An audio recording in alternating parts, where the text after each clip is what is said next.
morning, everybody. I'm Deanne Criswell, the FEMA Administrator. And just really quickly, this is the National Response Coordination Center where we have 22 federal interagency partners that have been gathered here since earlier in the week to support the planning efforts and preparedness efforts for Louisiana and Mississippi, as well as any other states that might be impacted by Hurricane Ida. As you know, it did make landfall as a very strong category 4 hurricane here just a few hours ago, and we are expecting catastrophic impacts from this. I have spoken to both the mayor of New Orleans as well as the governor of Louisiana just a few hours ago, and we have teams embedded with them so we can respond quickly as soon as we know what the impacts are. We should start to see some of those impacts tonight, but we won't have the real picture until tomorrow, and then we can start moving additional resources in. With that, I'll give it to the president. Thank you. Well, folks, you've got your hands full, but you've done an incredible job so far in prep for this. You know, Jill and I are just getting back from Dover Air Force Base up in my home state, where we met with the families of 13 fallen heroes in Afghanistan who lost their lives in the service of our country. And while we're praying for the best in Louisiana, let's keep them in our prayers as well. I've just been briefed by the FEMA leadership, and we have real leadership, on Hurricane Ida and the preparations for rescue and response. And the storm has made, as you know better than anyone, but I'm speaking to the public at large here, the storm made landfall a few hours ago, and it continues to rage and ravage everything it comes in contact with. And the storm is a life-threatening storm. Governor Edwards, an old friend, has characterized it as one of the strongest hurricanes, the strongest in Louisiana history since 1850. And its devastation is likely to be immense. We shouldn't kid ourselves. And so the most important thing I can say right now is that everyone should listen to the instructions from local and state officials just how dangerous this is and take it seriously. It's not just the coast, it's not just New Orleans, it's north as well. The rainfall is expected to be exceedingly high. And to the people of the Gulf Coast, I want you to know that we're praying for the best and planning prepared for the worst. As soon as the storm passes, we're going to put the country's full might behind the rescue and recovery.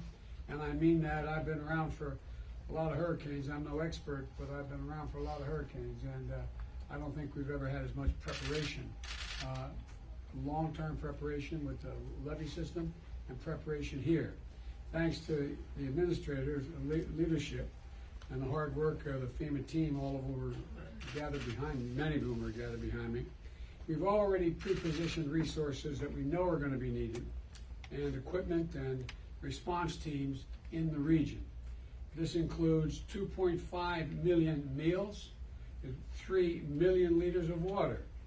We've got generators in place, and we're in close touch with the power providers to get and restore power as soon as possible, because a lot of it's going to go out, and we should be prepared that it can take a long time, no matter how much we pre-position, which we have, that it's going to take a long time for a lot of it to get back up. It could take a matter of weeks for some places. We've got 13 urban search and rescue teams. For those of you who aren't familiar with that, these teams make up about 70 people and experts, each of these teams, and they can do real serious recovery work. More than 100 ambulances and emergency medical teams have been activated, and we're working with the Red Cross and local partners to open dozens and dozens of shelters with cots and blankets and meals to support those we need to evacuate. That'll happen mostly northern part of the state and maybe parts of Mississippi. And I've already signed an emergency declaration for both Louisiana as well as Mississippi.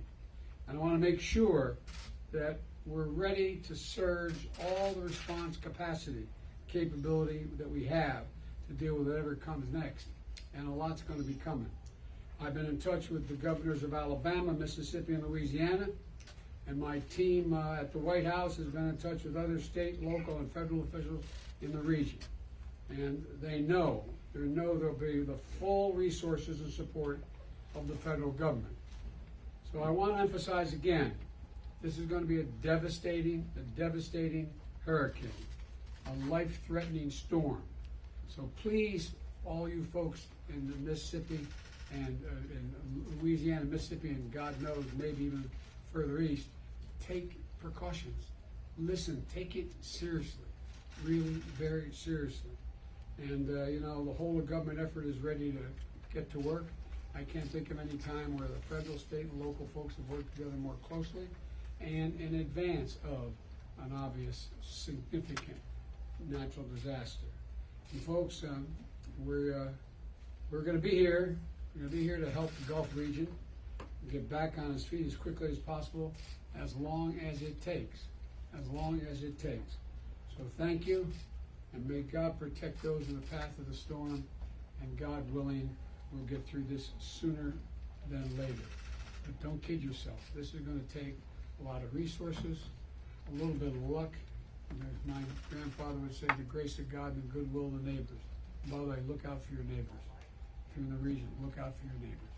So thank you very much, and thank you, Commissioner. I really think it all works.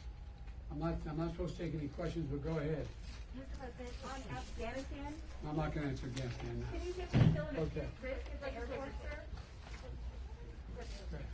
Thank you.